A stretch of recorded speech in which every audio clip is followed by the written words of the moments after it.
Di tengah semakin memanasnya konflik di Timur Tengah, Angkatan Laut Iran, China, dan Rusia justru unjuk kekuatan. Ketiga negara besar tersebut menggelar latihan militer di Teluk Oman, jalur air penting di dekat muara Teluk Arab.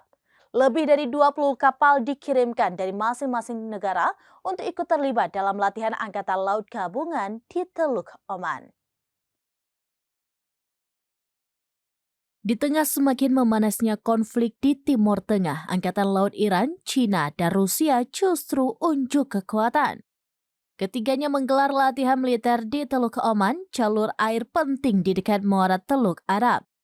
Dilansir Arab News via Tribunnews pada Kamis 14 Maret 2024, latihan tersebut diberi nama Sabuk Keamanan Laut 2024.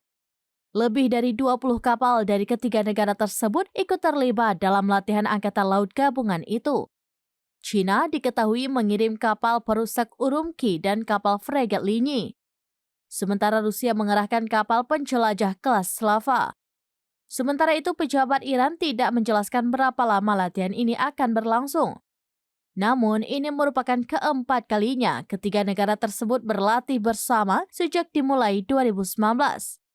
Selain untuk menghadapi ancaman pembajakan, latihan ini juga bertujuan untuk mendukung kegiatan kemanusiaan dan pertukaran informasi di bidang penyelamatan.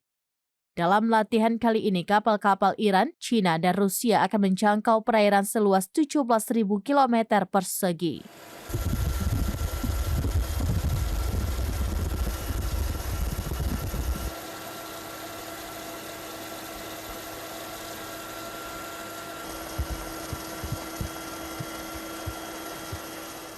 Demikian informasi terkini Syedara Lun. Saksikan terus beragam informasi lainnya.